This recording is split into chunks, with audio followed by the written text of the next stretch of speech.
Hello again. Today we're going to be solving a different type of DEs, and this is where the power of DEs really comes in. Solving DEs of the form, drumroll please, dy by dx. We've been solving functions of x up until now with this, but what happens if it's a function of y?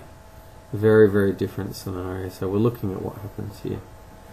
Now, because x is our operator function here, is our independent variable, we can't do this. We can't just go, therefore y equals the integral of f of y dx. It doesn't work because you've got a function of y and you're integrating with respect to x. So this does not work. And so it's like, for an example, how do you do sine y dx? Like, what is that? Doesn't make sense. Okay, function of y dx, don't know. So what we do is none of that, obviously. What we need to do is actually get, because we've got a function of y, we want the independent variable to be y. In other words, we want y to be on the bottom here. So what we can do is flip that upside down and have dx dy equals, and we've got to flip this side upside down as well, 1 over f of y. And once we've done that, now we can actually integrate it. And so what we get is that x is equal to the integral of 1 over f of y dy. And then you have got the situation you want. You've got a function of y and integrate that with respect to y, and you're all happy. And so if you've got a function like this that's a derivative difference equation, sorry, I'm getting muddled up, as a function of y, what you need to do, flip it upside down and solve for x. Once you've solved for x, then you can rearrange this in terms of y to get the general solution. And then you can use points to find a particular solution. Let's go into this. This is where it gets a bit hairy sometimes, but you just got to hold on to your hat. So let's just have a look at an example. Let's just go straight in.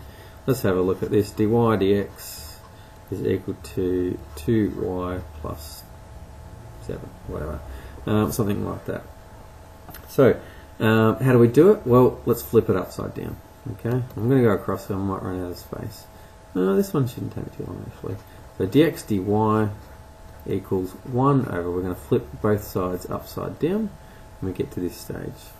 And so therefore x is equal to the integral of 1 over 2, whoops, pardon me, you didn't pick me up on that, should be 2y plus 7, sorry. So therefore x is equal to the integral of 1 over 2y plus 7 dy. Fantastic. Now we know how to do this, we can integrate that, so we're all happy.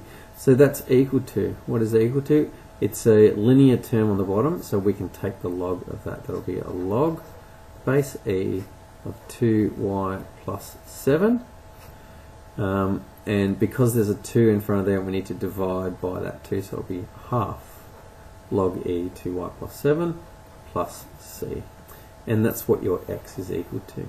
So for x is equal to that. Now that's not the solution. Don't be fooled. That's not the solution. Remember, what we're after is what y is equal to. We want the solution to be y equals something. So what we just need to do is rearrange this. Okay, so let me rearrange this. So therefore, x minus c is equal to a half log e 2y plus 7. Now I'm doing this one step at a time. Normally I do this about 5 steps at a time. And you can too. Times it by half, so times both sides by 2. X minus c is equal to log e modulus 2y plus 7. That modulus is important. Don't go missing those. Fantastic. Take the exponential of both sides, so therefore you get e to the 2x minus c is equal to 2y plus 7 modulus of. Therefore, now this modulus, we can't just remove that modulus, we need to actually deal with it. And so what we've got is, this could be positive or minus over here because we've got the modulus here. So what we need to do is go plus or minus e to the 2x minus c is equal to 2y plus 7, and then I'll just solve it now.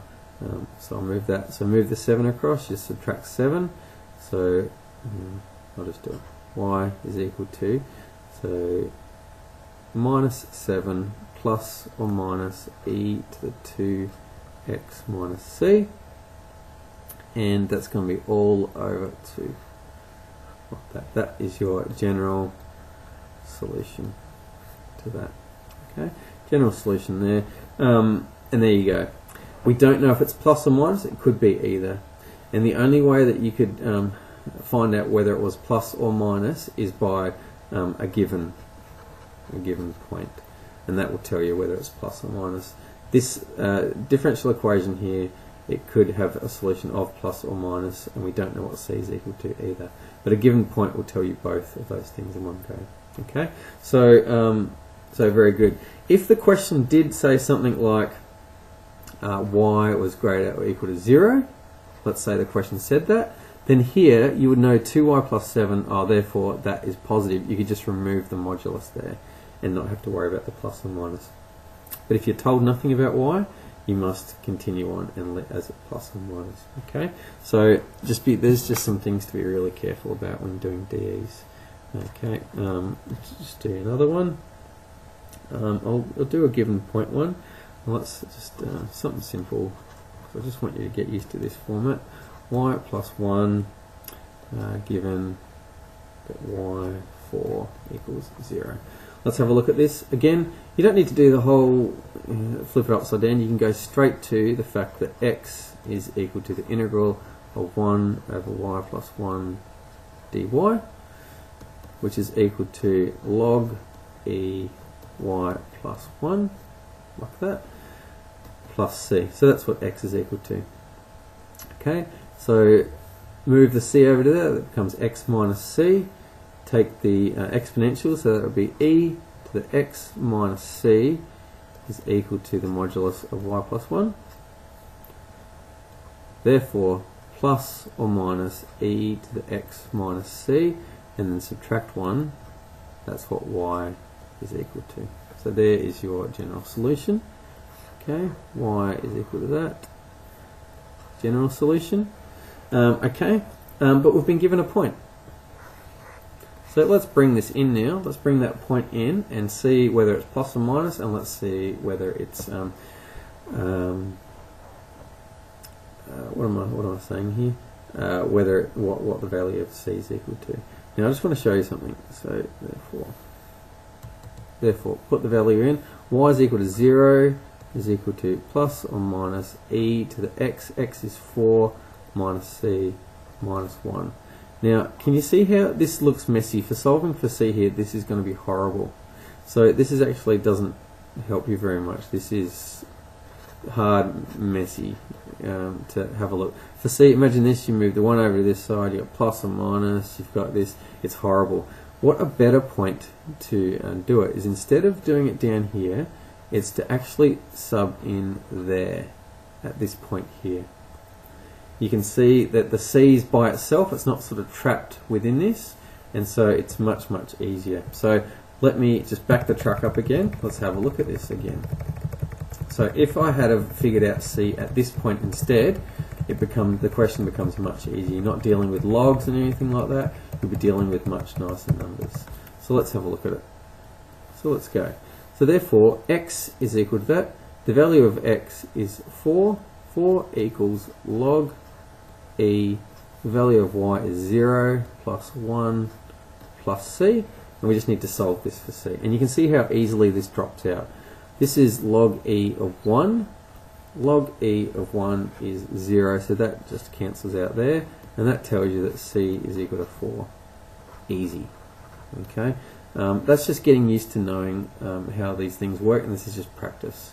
So c is equal to 4. So therefore we have x equals log e modulus y plus 1 plus 4. There's your general solution. Okay, fantastic. Now we need to just rearrange this.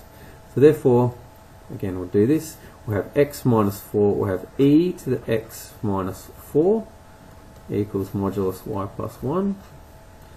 Therefore, we will have y is equal to plus or minus e, so we'll have plus or minus e to the x minus 4 minus 1. That'll be your solution. Now, at this point, you go, well, is it positive or minus? We don't know, do we? Well, again, just check your initial values here, okay? We've got this up here, y of 4 is equal to 0. If you substitute in x is equal to 4 into here, what do you get? You get e to the 4 minus 4, that's e to the 0, so that's 1. This must be equal to 0, so therefore it has to be positive. So it needs to be this positive solution. So just check it once you get down to this point. So we get to this point and you say, therefore, y is equal to e to the x minus 4 minus 1. There's your solution. It checks out with this initial condition. If that was negative, that would not work, because you get negative 1 minus 1. That would be equal to negative 2, not 0.